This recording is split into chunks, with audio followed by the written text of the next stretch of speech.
Cowboys Pregame Live is brought to you by AT&T. Connecting changes everything. And by SWBC Mortgage. Customized solutions to help you meet your personal and business goals. Visit SWBC.com.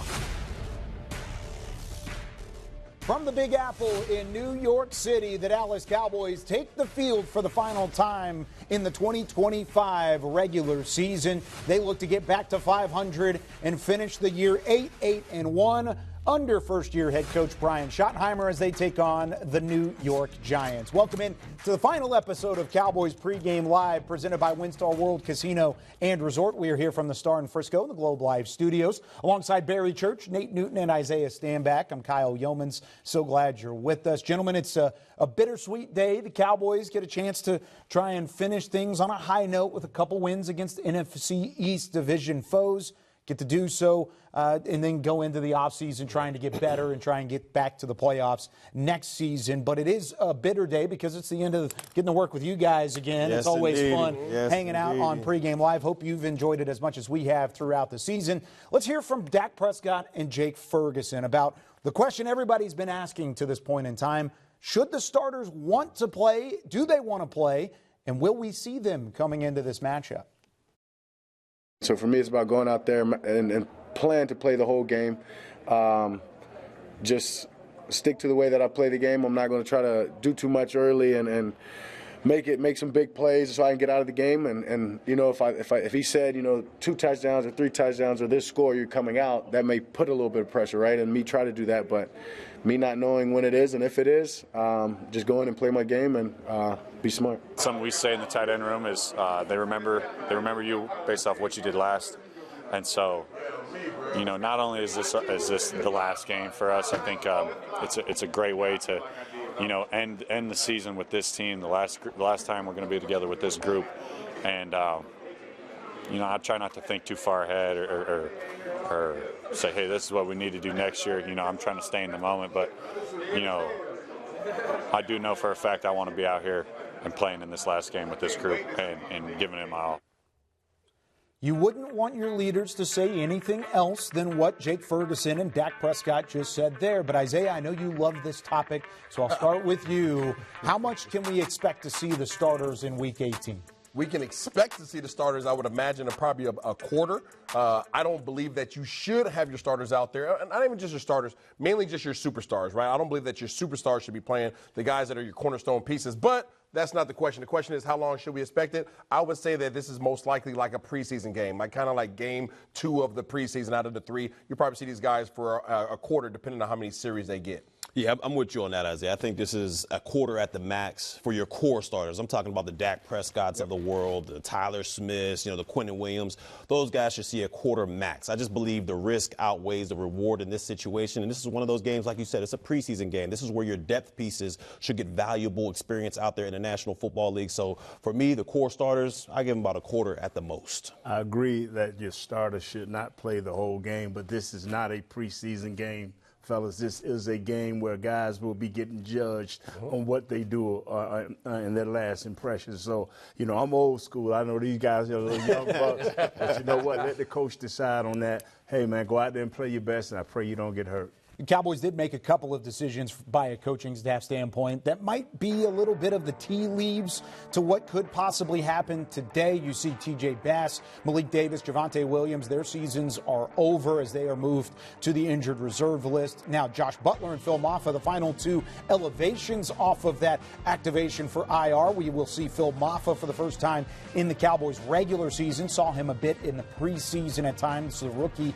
out of Clemson. Justin Barron elevated from the practice squad, and then Nick Leverett as well elevated as an offensive lineman trying to fill that role for T.J. Bass. So if you have a couple offensive linemen hurt, got a couple running backs flipping positions, there might be some movement there for the Cowboys starters that we just don't know about yet and that the Cowboys are keeping close to their chest. But there is one starter or former starter that Cowboys will not see in a Cowboys uniform this week. Instead, he'll be wearing a Packers uniform. Trayvon Diggs was waived earlier in the week, picked up off of waivers by Green Bay. Here's what Brian Schottenheimer said earlier in the week on the decision.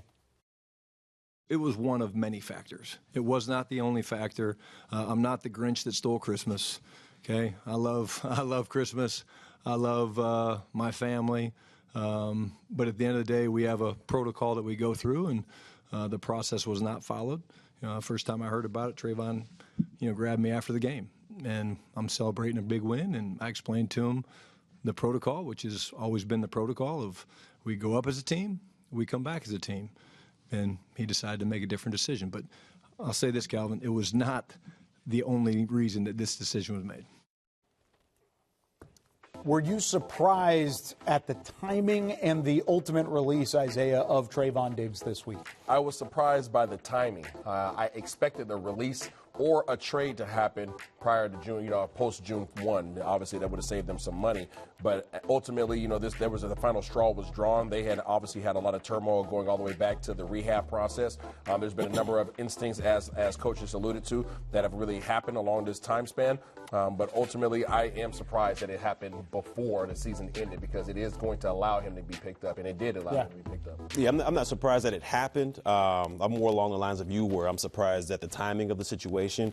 But we all understand that the National Football League is a what have you done for me lately type of league. And when your price tag outweighs the production on the field, and you've also become a slight headache off of the field, you become expendable. And that's what, no matter what you've done in the past for this team, you become expendable. And that's exactly what happened to Diggs in this situation.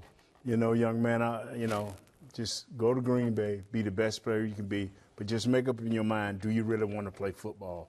That's the only thing that counts. And maybe a change of scenery is good for Trayvon, and maybe a change of personnel is good for Dallas. So this could be one of those scenarios where everybody succeeds in the end. But at the end of the day, as you heard from Brian Schottenheimer there, it was not just one element or one key event that led to the release. This was something that had been building over the course of the 2025 regular season. We've got a big show packed all the way through for you guys today on Cowboys Pregame Live. When we come back, what's the first order of fixing the defense this offseason? How can the Cowboys get better on that unit when we come back?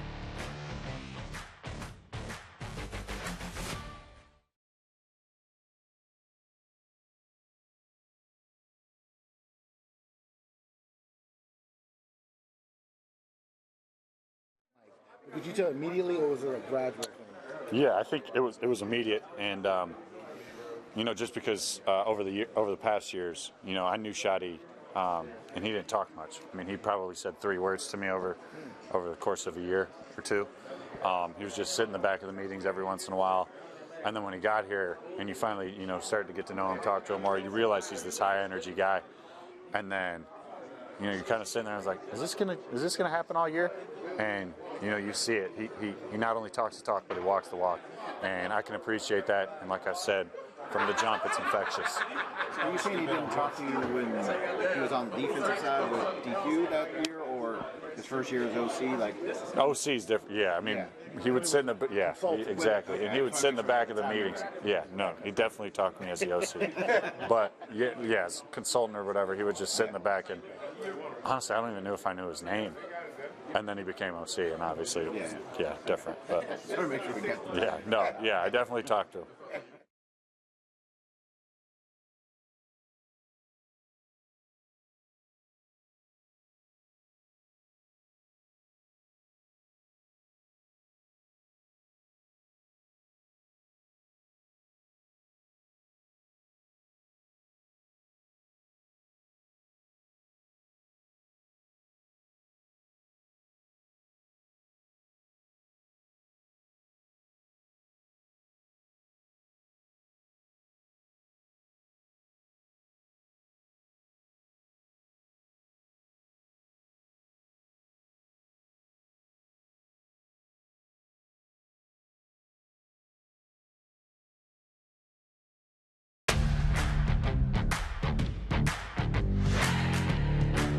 This segment is brought to you by Ashley, the official furniture store of the Dallas Cowboys.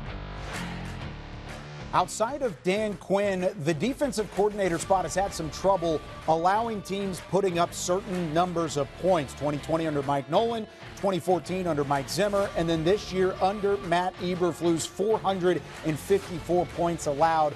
catching those two defenses. And, of course, Zimmer and Nolan did not return the year after that. It's a big conversation for this defense. How do you get better? Does it start with the coaching staff as a whole? Does it start with the personnel as a whole? But I throw the question up to you guys. How do you fix this defense going into the offseason based on what you've seen here in 2025, Barry? Well, I'm going to go with the personnel on this one. You've got to find somebody that can consistently rush the passer. I mean, we're in a league right now where we all understand if you have a quarterback out there, you got a chance to win. And you have to have a defense that's able to affect it. We saw too many times so far this season where guys were able to basically do their career highs against this Cowboys defense. They even allowed Russell Wilson to turn the clock back and go for 450 yards. A lot of that has to do with the pressure on the quarterback. There was too many instances too far this year where the quarterbacks were too cool, calm, and collected in the pocket, didn't feel stressed out, and they were able to pick apart this Cowboys secondary. So for me, you have to find some pressure on the edge. You have to get these guys to be able to consistently get after the passer,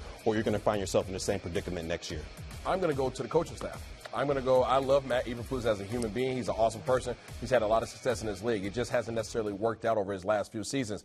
Matt Eberflus, I believe, is probably not going to be retained here. I'm not projecting that. I'm just looking at just the facts of it and the numbers.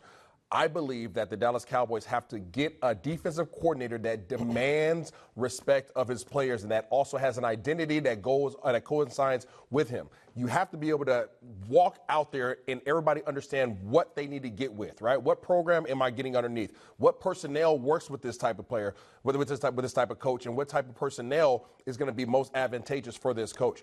I don't think that this team had an identity on the defensive side of the ball this year, and you can't go into any phase of the game with that. I agree with Isaiah, and I agree with Barry. You need players to make this work.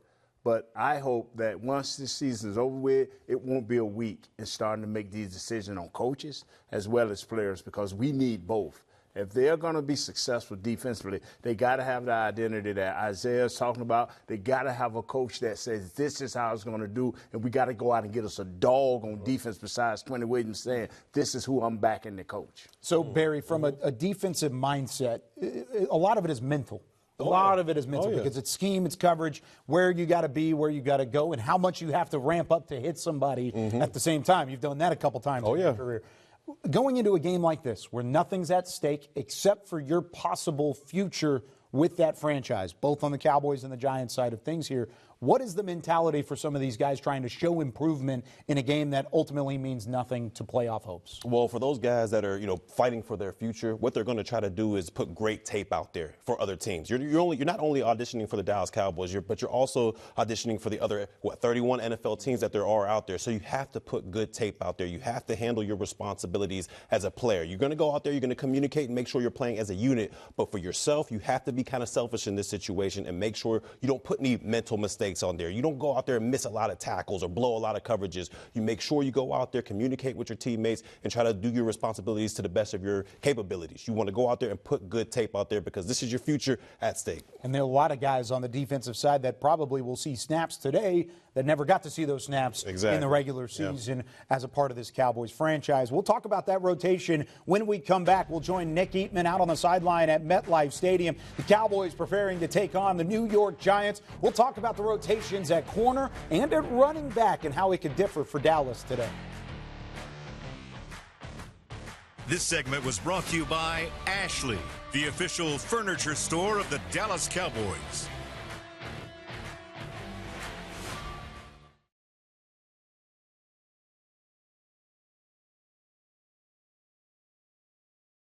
Man, it's a great feeling. Like I said, to be able to just show, my peers, my teammates and the coaches, like I said, I am who I am and proving it to myself. And, it all comes from God. I pray for a lot of the stuff that's happening now.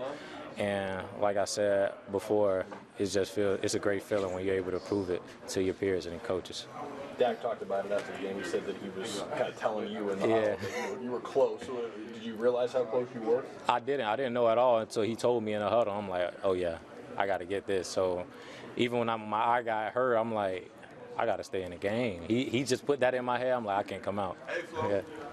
Like we were talking with Tyler Booker a little bit ago, and he was saying that there's so much satisfaction among the O-line blocking and paving the way for you to get your 100 because of what you do in pass protection and things like that. Of course, he's only been with you for 1 year. Other guys here have been with you longer. But when did you feel like you earned the trust of your teammates and coaches? I've always felt like I earned the trust just from the way I come in every day, besides what's happening on Sundays, but how I carry myself as not just a football player, but as a person, and how I come in every day and handle my business.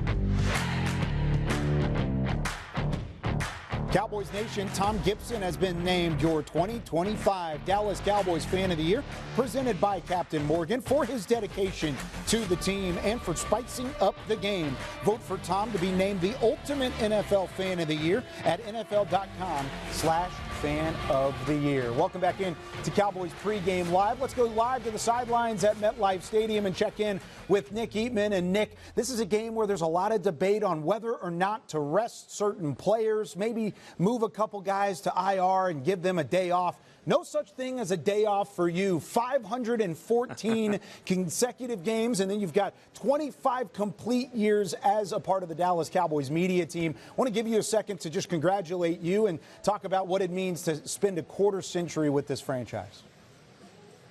Wow, I guess when you put it that way, a quarter century, it makes me feel even older. But thank you, Kyle. I mean, you know what? It does mean something to me, honestly, and you know, games matter. You know, I always think, like, people say, well, it's a meaningless game or whatever. I mean, it's meaningful to somebody. You know, we get 17 of these and 3 more, you know, preseason, so 20 a year, and if we're lucky. And you know, I'm very fortunate. I have good health. Families had good health. Maybe it helps to have the kids born in June and March. You know, so I haven't had to miss that, but.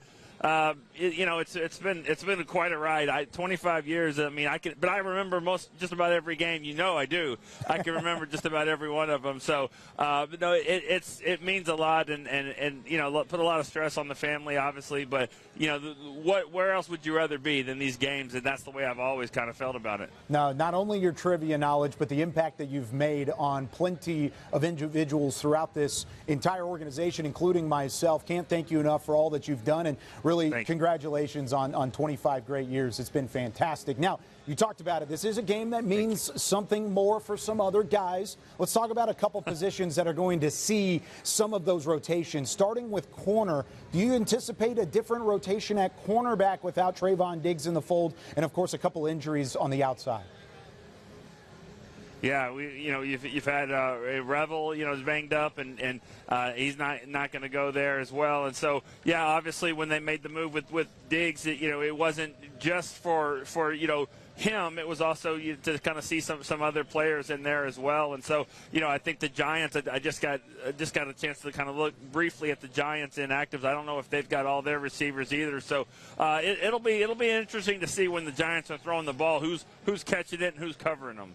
Okay, what about the running back position for Dallas, elevating a couple of guys, including Phil Maffa, out of the IR, and then moving Malik Davis and Javonte Williams to IR? How do you anticipate that shaking out today? Well, I'm looking right behind the bench here, and there's a big sign that says "Go Big Blue." I mean, I don't know if that's for the Giants or if that's for the Cowboys running back today. I'm not really sure. I would imagine it's for the Giants, but, I don't know if they even know what they're doing here. So, Jaden Blue, fill them off for those guys are going to get a chance. Hunter Lipke, I would imagine we'll see what happens when it's 3rd and 8 and Dak's in the shotgun. Who's out there with them? Who's going to be in the pass pro? I would think Lipke's going to have a role there. Yeah, just 1 week after the Cowboys rushed for 211 yards against the Commanders, an entirely different group at running back for Dallas today. Nick Eatman, thanks so much. Congrats again on 25 great years with the Dallas Cowboys. When we come back on Cowboys Pregame Live, we're going to take a look at that Giants team and what they bring to the table. They've got some guys in and out of the rotation as well.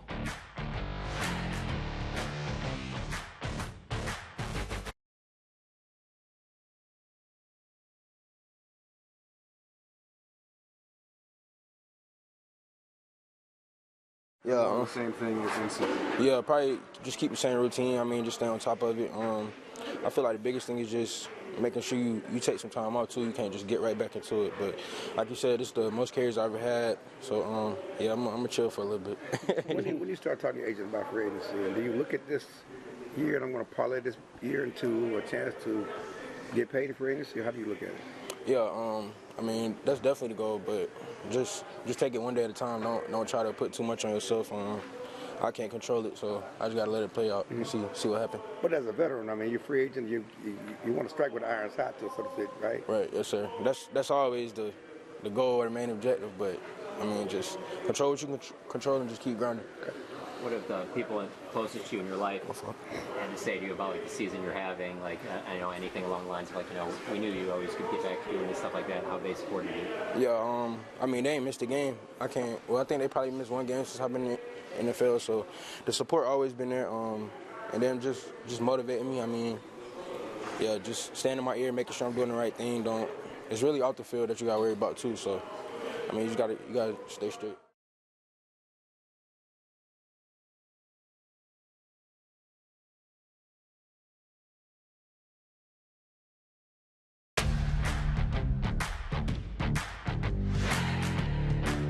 Closed captioning is brought to you by the Texas Lottery. Cowboys scratch tickets from the Texas Lottery are here. Play today. It has been a rough 3-win season for the New York Giants, rather. Malik Neighbors out with that ACL injury, one of the top wide receivers in the NFL. Cam Scatterbo, the running back from Arizona State, as a rookie, they felt like they had something there. They were cooking in the right direction. He goes down. And then, of course, they fire Brian Dable. They currently have the number 2 overall pick in the NFL draft. By the way, they've picked twice before in the number 2 spot. Saquon Barkley was one of them, and the other one was Lawrence Taylor. So they've had some pretty good opportunities, pretty good picks. Yeah. They did have Saquon. He now plays for that other NFC East team. Yeah. Back with Isaiah, Barry, and Nate. I'm Kyle Yeomans.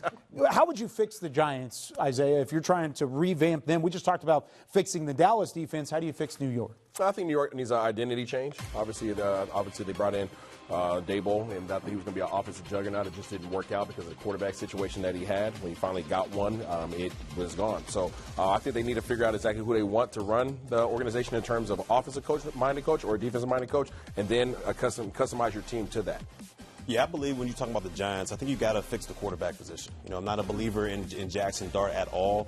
I think on the defensive side of football, you have the pieces there. You got a great defensive line, you got good pieces in the secondary, but offensively, we all know this is a quarterback league, and you got to find a quarterback to be right. You got too great of a defense for them to finish the way they finished this year. Fix your defense. Get your head coach and fix your defense because they can lead this team somewhere. Okay, so we just heard Barry's answer for this next part. Jackson Dart, rookie, out of Ole Miss, has had some ups, he's had some downs. You don't believe in him. Why? No, I don't. I think his style of play is unsustainable when you're talking about the National Football League. I mean, you can't just go running into 300-pound defensive linemen or fast linebackers out there and have a long career. So for me, you got to fix the quarterback issue. You got to find a good guy that can go out there and produce offensively without putting himself in injury way. So to me, you got to find a quarterback. I think that Jackson Dart is obviously flashy. I think he does a lot of things in terms of momentum and the energy of the team. But to Barry's point, you know, guys like Barry used to look to knock guys like Jackson Dart out the game. I just don't think it's sustainable. We'll see if it is sustainable as time goes on. They spent that pick on him. They need him to step up in a big way. Hasn't had the success with 3 wins this season. See what he does today against the Cowboys. When we come back, we wrap up the television portion of Cowboys Pregame Live. We'll give you one look at the inactive list for the Cowboys and see who is playing, who's not here in Week 18. To watch more Dallas Cowboys content on your connected TV, download the Cowboys Now app on Amazon Fire, Roku, and Apple TV.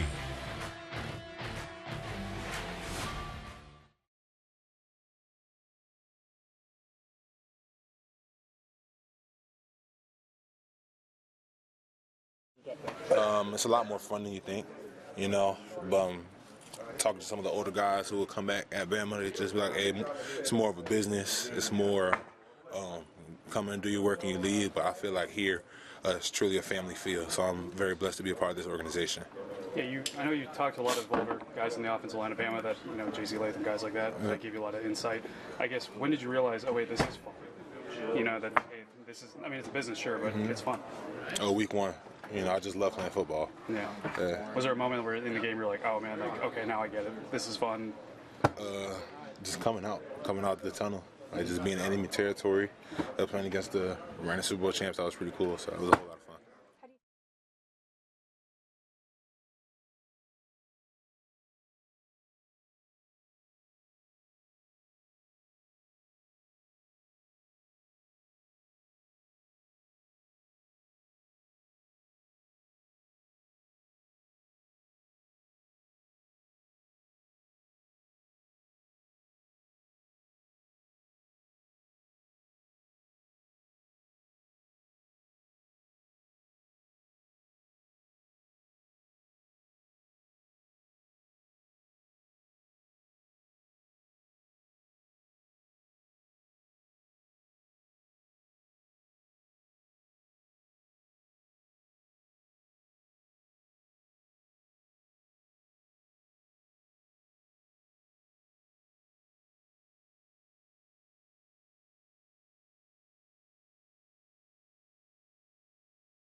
Cowboys Pregame Live was brought to you by AT&T.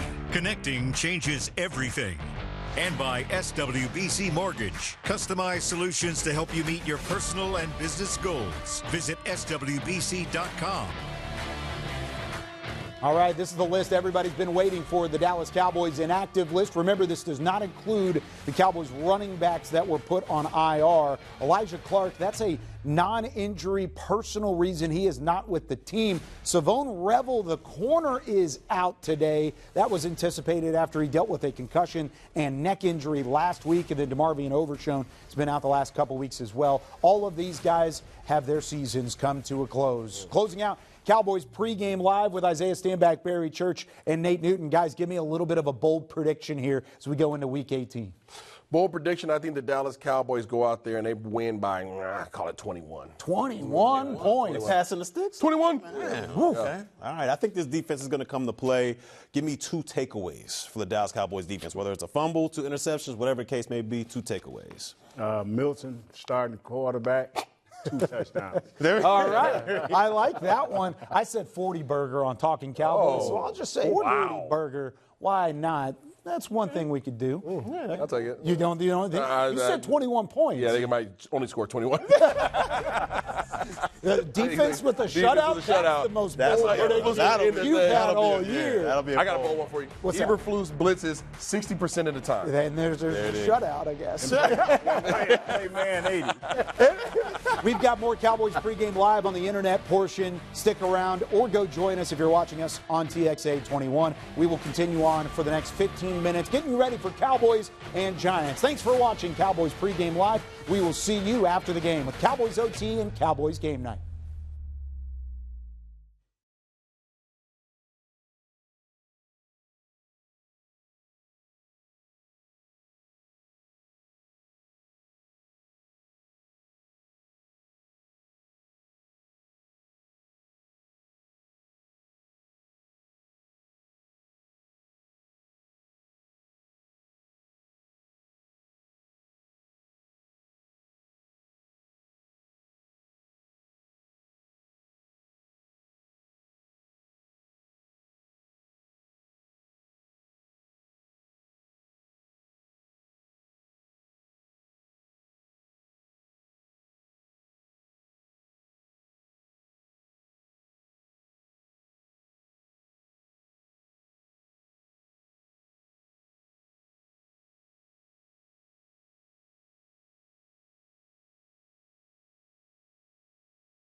Cowboys pregame live rolls on as the Cowboys get set to face the New York Giants in, of course, not New York. They're in New Jersey, but we like showing the downtown Manhattan skyline a little bit better. They are the New York Giants. They're representing the Manhattan area.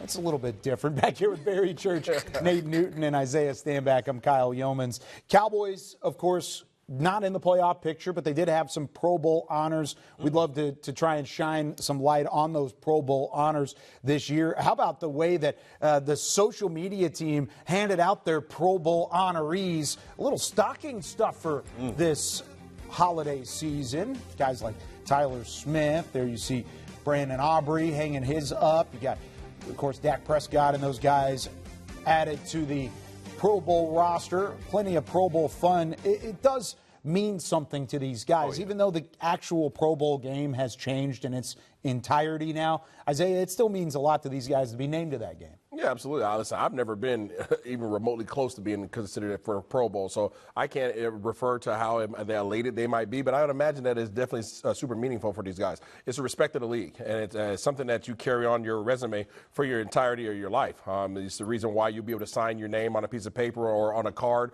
for the rest of your life, and it'd be worth money. So these guys are definitely proud of this moment, and they were definitely deserving of it. Yeah, very similar to Isaiah. I was never, in the Pro Bowl discussion, but this still has to be an unbelievable honor. I know the game isn't what it used to be when guys like Nate Newton and them will go to Hawaii and play in an actual football game, but just be able to put Pro Bowl on your resume, to me, is still amazing. It's a huge honor, and kudos to those guys that were able to make the team. Yeah, it's a special award, individual award that you can kind of ride with, when you're in the room bragging a little bit, but, I'm happy for these guys. How many did you have?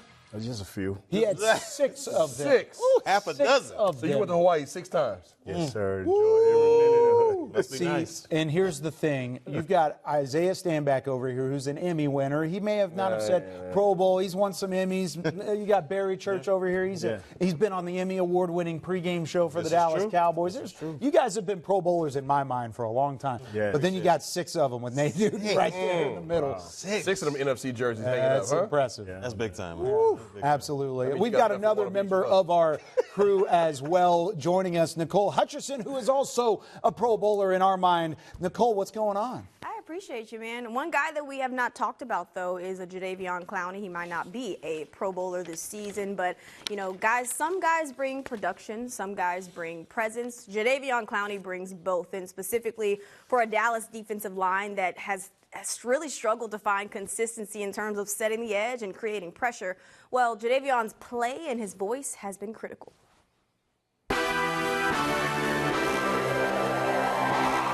Standing and looking, no rush. Now a rush, and Clowney's got him at the 11. You talked about how much fun you're having. We've seen it jump off the film, of course, from the sacks, tackle for loss, run stuff. What's a story that illustrates how much fun you're having right now? I don't know the story, really. This has been around a group of guys that love the game of football, and it rubs off on you, and my energy is just always high because I love to play the game. I grew up playing all my life. You've seen some good things, ever since Quinnen got here, and, you as well. The pass rush is there, but then the coverage may not be there, or vice versa. How frustrating is that for you guys? That's very frustrating knowing you got a group of, like I said, a tremendous, talented group. You just want to get it right. And we go to work every week, and we work extremely hard around here. Like I said, I've been on 7 teams, and we work just as extremely hard than I've been on any other team. And just to go out there and not get it right is really, I think, is the biggest problem that we had all season long. Is that something that you feel reps fix or sense of urgency fixes? I think it's a both. It's like a fine line between sense of urgency and reps, and really just knowing your responsibility before the game. Just really, like I said, getting to know your teammates, game planning. Even if we got to go to the side, away from the coaches, and just fill each other out.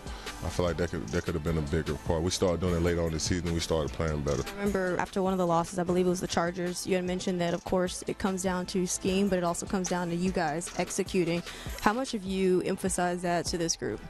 All the time. I'm like, bro, it don't matter what they call. If we go out there and execute the game plan and we all on the same page, I feel like we can fix whatever the problem may be within that play, as long as we all communicating and executing that same defensive call together. Half of the people can't be playing 3, and we can't be pressuring on one side when we're supposed to be dropping, or whatever the case may be. We just have to be on the same page, and I think that just comes with a lot of communicating, you know, even if it's hand signals or verbally. Communication is the key.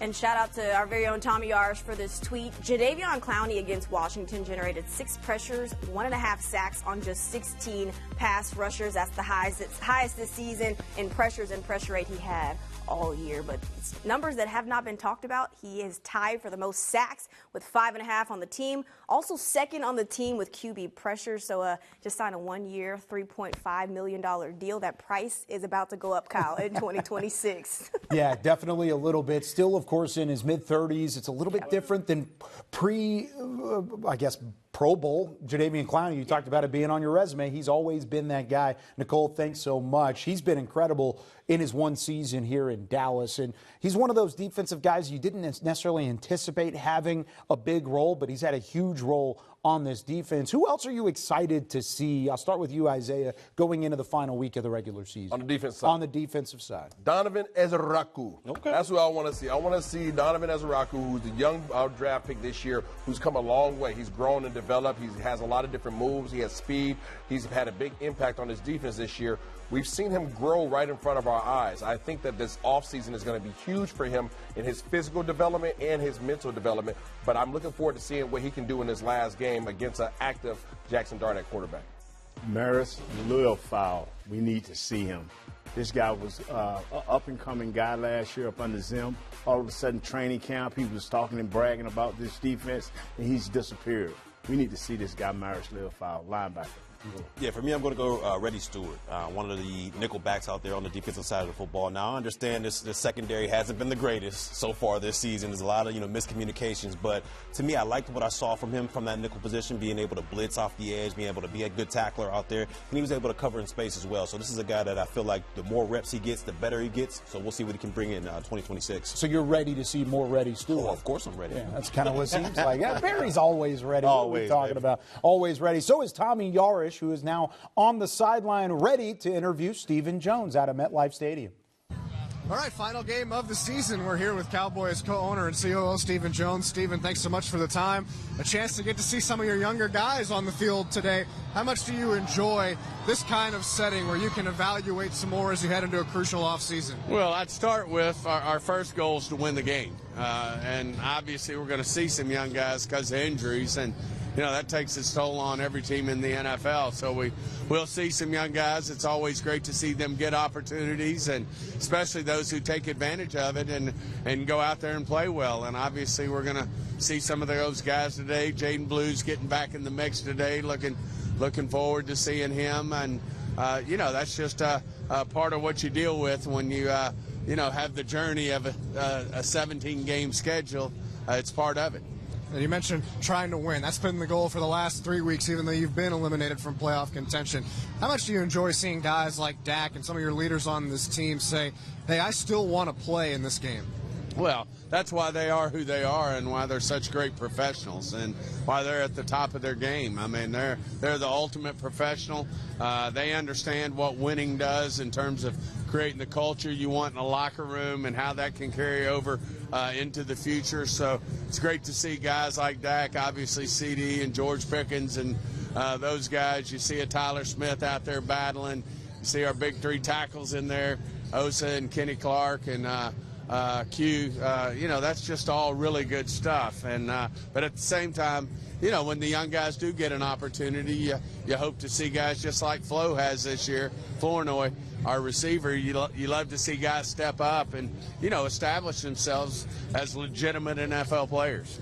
And then with wanting to win and being at last game of the season, that's still the goal, but there's also a degree of you want to be smart and make sure these guys are healthy for next season. How much are you expecting from Dak and some of those starters here today? Yeah, I mean, you always evaluate how the game's going and what things look like as the game's going on. Are we able to protect them? Obviously, we got some injuries there in the offensive line. We're not going to have T.J. Bass today as well. So, those would just be things we monitor. And anytime you've got some young backs, which, we do today with Maffa and Blue, you've got to make sure, we're getting Dak protected. And that'll be something Coach Schottenheimer will monitor as we go. And last one here for you. I know the goal today is to win, and that's absolutely what you want. Finish the season at 500. Tomorrow starts a process where you got to make some big decisions. You have exit meetings, after-action reports.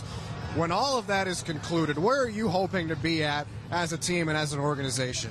Yeah, I just think we've got to go through that evaluation, and then we want to make the moves that we need to in the offseason, whether it's re-signing our own guys, how we want to use our franchise tag, how we want to do things like that, what we can do in free agency, and then obviously our preparation for the draft will be very important as well. So, the goal at the end of the day is to put together a roster that can go out and start by winning the division and then having success in the playoffs and ultimately a championship.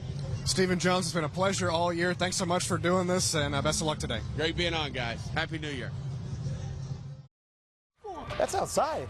Just outside the windows here. Oh, it's Big Nate. Oh, my goodness. Big Nate in the building. With the fresh knees. I'm just blessed for the opportunity to be in here.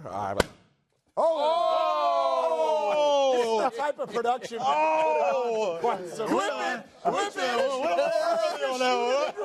my God. Okay, yeah, you're used to. Hold on. Anytime you want, Barry, I'm just going to just say the word stop for me. Stop. Right there. All right, that's your card. Don't let me see it, okay? All right, well, there we go. Okay, ready? Over here with that one. Ready? All right. Ready? All right. Yeah. Think about the card as a card's going to rise up. Oh, no. Whoa. Hold on now.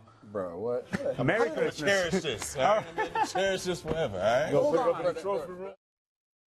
Some of the best moments of Cowboys pregame live all season long would not be possible without our great crew. You saw Paul there. You see Kevin behind the scenes. Jody runs all our graphics. Scott Purcell, the whole director of broadcasting. Matt Kent's our technical director. Cody Eastwood, in his first year as our producer. Andrew Castles, we like to call him Craven because he's just got it all taken care of. We've got Evan Brown in studio as well. He does a great job behind the scenes. Shout out to Devin Gray. He couldn't make it today because he was a little under the weather, but shout out to Devin as well. Let's talk about these running backs. Of course, Javonte Williams has had a great year with the Dallas Cowboys. His one season in Dallas, 1,200 yards, 10 rushing touchdowns. Yeah, Malik Davis have an oncoming second half of the season where he's really taken his game to the next level. Been really good to see what he's done back and forth, often on the roster. Now he is squarely on the roster. Now you got a couple other looks at some guys. How about Jaden Blue, the rookie running back out of Texas, a fifth-round pick? Can he show that explosive ability that we anticipate